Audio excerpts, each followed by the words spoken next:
داستان سلطان نورالدین زنگی جس نے صلیبیوں کے دلوں پر اپنی داغ بٹھا رکھی تھی۔ کیا یہ درست ہے؟ مرسینہ کے چہرے پر ہلکی سی مسکراہٹ نمودار ہوئی۔ پھر وہ کہنے لگی، جو کچھ اماں نے آپ سے کہا ہے وہ بالکل درست ہے، بلکہ میں آپ دونوں بھائیوں سے التجا کروں گی، آپ اس سلسلے میں دونوں میری مدد کریں۔ آج میں نے تہیہ کر رکھا ہے کہ امیر جب مغرب کی نماز ادا کر کے لوٹیں گے تو اس موضوع پر ان سے بات کروں گی۔ اسی بنا پر میں بڑی بے چینی سے ان کا انتظار کر رہی ہوں۔ میں نے ٹھان رکھی تھی کہ میں انہیں کھانا کھلانے کے بعد ان سے اس موضوع پر بات کروں گی۔ مجھے امید ہے وہ خفا نہیں ہوں گے۔ مرسینہ جب خاموش ہوئی تو خطلق بول پڑا، میری بہن، پہلے تم بھائی سے بات کر لو۔ میں جانتا ہوں بھائی تمہیں انتہا درجہ کا پسند کرتے ہیں، تم سے محبت کرتے ہیں، اور میرا اندازہ ہے کہ تمہاری بات تمہارا کہا ٹالیں گے نہیں۔ اگر وہ اس موضوع پر گفتگو نہ کریں، بیزاری کا اظہار کریں یا تمہاری بات نہ مانیں تو پھر میں غلام حاضر ہوں۔ اس سلسلے میں خود بھائی سے بات کروں گا۔ ویسے بھی مجھ جیسے شخص کی گٹھی میں غلامی پڑی ہوئی ہے۔ اس بنا پر کہ مرسینہ نے اس کی بات کاٹ دی، پھر بڑے تاسف بھرے انداز میں کہنے لگی، بھائی، پہلے بھی آپ نے اپنے آپ کے لیے غلام کا لفظ استعمال کر چکے ہیں۔ اس سلسلے میں نے اماں سے بات کی تھی۔ اماں نے مجھ پر یہ انکشاف کیا کہ آپ ایک دور میں غلام رہے ہیں۔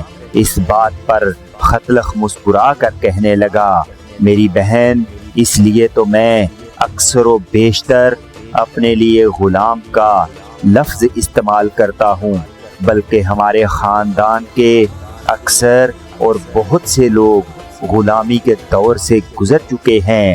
ان کے میں نام نہیں لوں گا۔ میں تو فخریہ انداز میں اکثر اپنی گفتگو میں ذکر کرتا ہوں کہ میں جب چھوٹا ہوا کرتا تھا تب میں سلطان نورالدین زنگی کے باپ عماد الدین کا غلام تھا۔ پھر سلطان کی باپ کی بڑی مہربانی کہ انہوں نے مجھے آزاد کر دیا۔ اب میں یہاں صرف آزادی کی ہی نہیں بلکہ اپنے لواحقین کے ساتھ خوشحالی کی زندگی بسر کر رہا ہوں۔ خطلق جب خاموش ہوا تو کسی قدر سنجیدگی میں مرسینہ کہنے لگی، میرے دونوں بھائیوں، قسم خدا بند کی مجھے تم دونوں بھائیوں پر فخر ہے۔ اکثر و بیشتر میں سوچتی ہوں کہ خدا بند قدس نے تم دونوں بھائیوں کی صورتوں میں مجھے نعمتیں عطا کی ہیں۔ تم دونوں جہاں امیر کے بازو ہو وہاں میری بھی ہمت اور حوصلہ ہو۔ اس موقع پر تم دونوں سے یہ بھی کہوں گی کہ مشال اپنے سلسلے میں سخت پریشان اور فکر مند ہے۔ دراصل وہ دیوانگی کی حد تک امیر کو پسند کرنے لگی ہے۔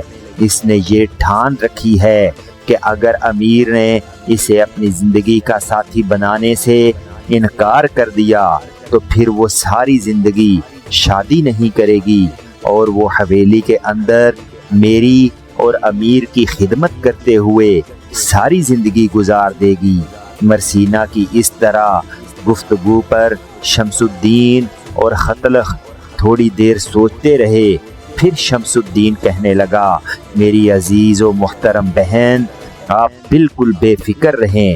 اس سلسلے میں ہم پوری طرح آپ کا اور مشال کا ساتھ دیں گے، بلکہ بھائی پر زور بھی ڈالیں گے۔ میں نے اور خطلق نے آج تک بھائی سے کچھ نہیں مانگا۔ اس موضوع پر ہم دباؤ بھی ڈالیں گے اور زور بھی دیں گے۔ زیادہ سے زیادہ یہی کریں گے کہ ہمیں تمانچے ماریں گے، اور اس سلسلے میں ان سے تمانچے کھا کر بھی یہ کام نکلوانا پڑا تو ضرور نکلوائیں گے۔ شمس الدین کی اس گفتگو پر مرسینہ ہنس دی، پھر کہنے لگی نہیں میرے بھائی، اللہ نہ کرے تمانچوں کی نوبت آئے، مجھے امید ہے امیر اس قدر تشدد پسند ثابت نہیں ہوں گے۔ جہاں تک کہتے کہتے مرسینہ کو رک جانا پڑا، اس لیے کہ سامنے جو نیا مکان بنایا گیا تھا اس میں سے جمارہ اور عبیرہ نکل آئیں، قریب آ کر دونوں کھڑی ہو گئیں۔ پھر جمارہ بول اٹھی، لگتا ہے کسی اہم موضوع پر دونوں بھائی اپنی بہن سے گفتگو کر رہے ہیں۔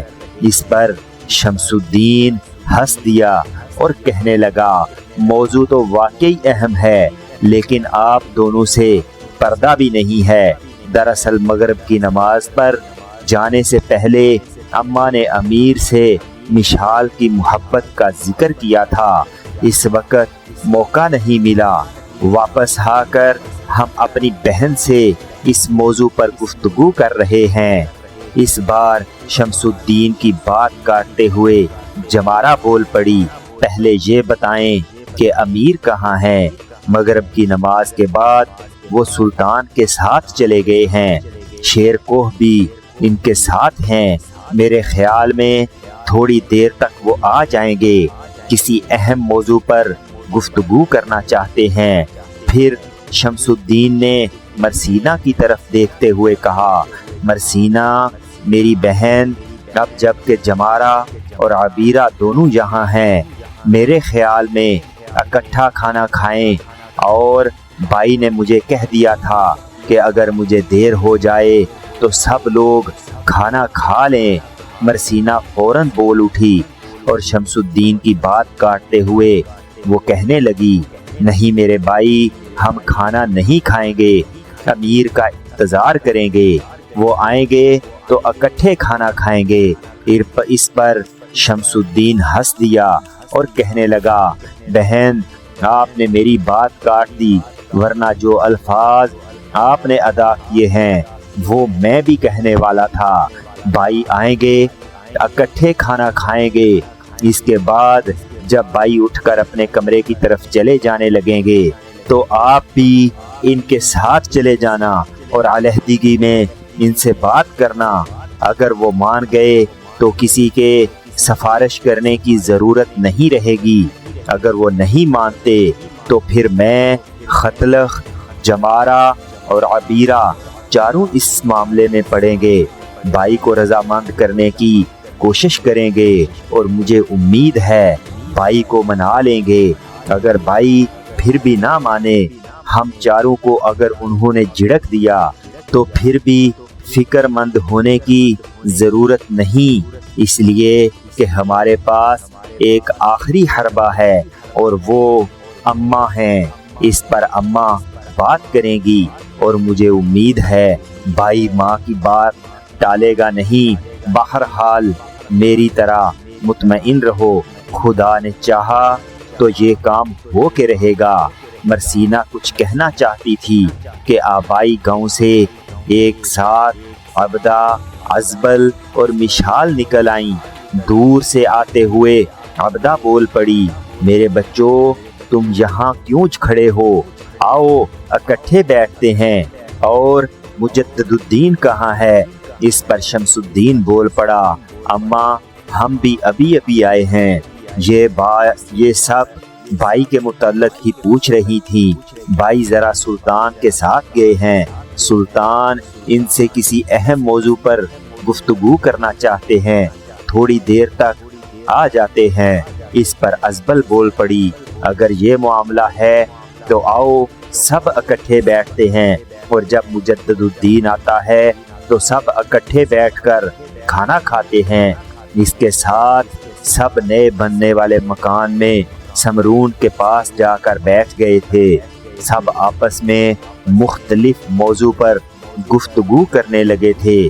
ذرا دیر انتظار کرنا پڑا تھا کہ مجدد الدین حویلی میں داخل ہوا، سیدھا اسی مکان کی طرف آیا، اس لیے کہ اس نے سب کو اکٹھے بیٹھے ہوئے دیکھ لیا تھا۔ جب وہ اس مکان میں داخل ہوا تو عبدہ، زہران، ازبل اور سمرون کے علاوہ سب نے اپنی جگہ سے اٹھ کر اس کا استقبال کیا۔ اس صورتحال پر مجدد الدین جہاں تھا وہیں رک گیا۔ اس کے چہرے پر سختی پھیل گئی، سنجیدہ ہو گیا تھا۔ کچھ دیر وہ باری باری ختلخ، شمس الدین، جمارہ، مرسینہ، مشال، عبیرہ کی طرف گھورنے کے انداز میں دیکھتا رہا۔ پھر وہ ان سب کو مخاطب کر کے کہنے لگا، میں نے پہلے بھی کئی مواقع پر تم سے یہ کہا ہے کہ جب میں آؤں تو میرا استقبال مت کیا کریں۔ میں آپ لوگوں میں سے ایک ہوں، آپ سب لوگوں سے میرا ایک خون کا رشتہ ہے۔ آپ لوگ کیا سمجھتے ہیں میں کیا کوئی مافوق الفطرت انسان ہوں؟ تم جیسا عام انسان نہیں ہوں۔ اس لیے مجدد الدین کو رک جانا پڑا، کیونکہ مسکراتے ہوئے اس کی ماں عبدہ بول پڑی، مجدد الدین میرے بیٹے، زیادہ سنجیدہ ہونے کی ضرورت نہیں۔ کھڑے ہونے والوں میں تمہارے بہن بھائی، تمہاری بیوی بھی ہے، کیونکہ مرتبے میں ان سے تم سب سے بلند ہو۔